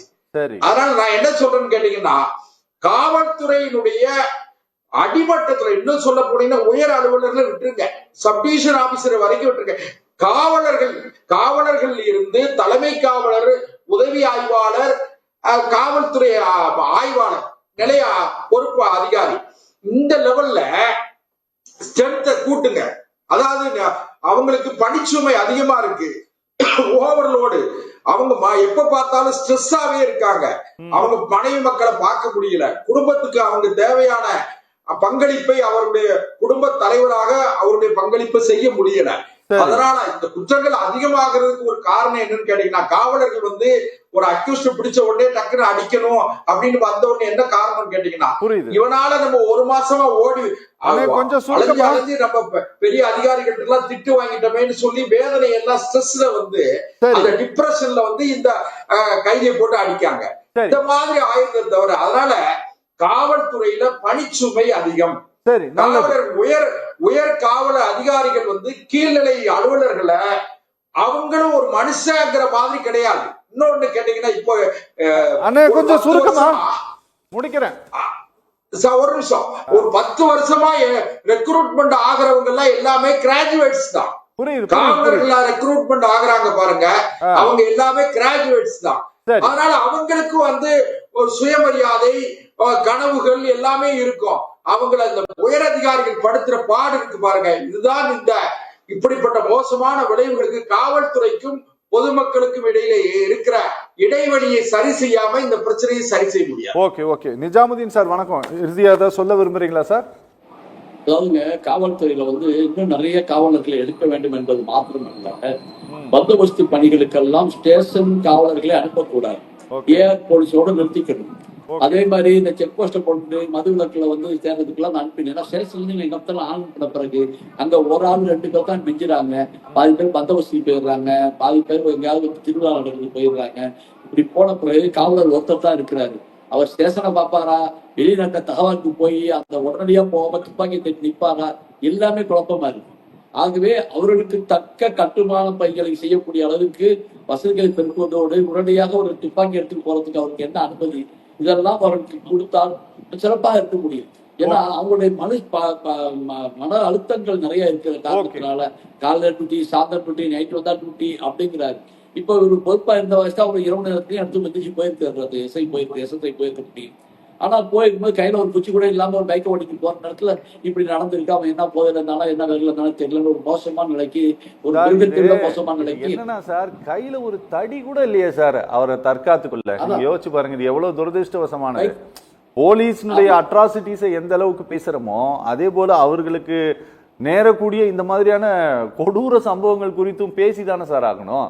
நீங்க ஒரு தடி கூட இல்லாம ஒரு எஸ்எஸ்ஐ இந்த மாதிரி வெட்டி படுகொலை செய்யப்படுறாருன்னா இது ரொம்ப துரதிருஷ்டவசமானது இல்ல. இந்தியாவிலே ரொம்ப அதிகமான காவல் நிலையங்கள் இருக்கக்கூடிய ஒரே ஒரு ஸ்டேட் தமிழ்நாடு மட்டும்தான். ஆனா இங்க நிலைமை ரொம்ப பரிதாபகரமானதாக இருக்குது. போதுமான அளவுக்கு வசதிகள் செய்யப்பட வேண்டும். மினி வயசுல இந்த கூட்ட துப்பாக்கி சூட்டு கூட்டத்தை வாங்கி போறான், உண்மையான கூட்டத்துக்கு போறான், ஒரு ரப்பர் புல்லட்டை தூக்கி போடக்கூடிய ஒரு நிகழ்வுகள் வர வேண்டும். இப்படிலாம் செஞ்சு மனிதனை கொலை பண்ணக்கூடாத ஒரு ரப்பர் பிளட்டு அவருக்கு முதல்ல அந்த எஸ்ஐக்கோ போலீஸுக்கோ எல்லாருக்கும் தன்னுடைய பாதுகாப்பை தன்னை உறுதிப்படுத்திக் கொள்ள நிலையான பாதுகாப்பு இப்படி எல்லாம் கொடுத்து அவர்களை பாதுகாக்க வேண்டும். பந்தோபஸ்து கட்டு ஸ்டேஷன் போலீஸும் போடக்கூடாது. பிரச்சனையாக மாறிக்கொண்டிருக்கிறது. Okay sir. சார் ரொம்ப நன்றி. நேயர்கள் மற்றும் நிர்வாகம் சார்பாக நிகழ்ச்சியில் பங்கேற்று பேசிய 4 பேருக்கும் நன்றி. அரசு இதை கொஞ்சம் கவனிக்கும் அப்படின்ட்டு நாங்கள் நம்புகிறோம். நீங்களே மற்றொரு நிகழ்ச்சியில் சந்திக்கலாம். நன்றி, வணக்கம்.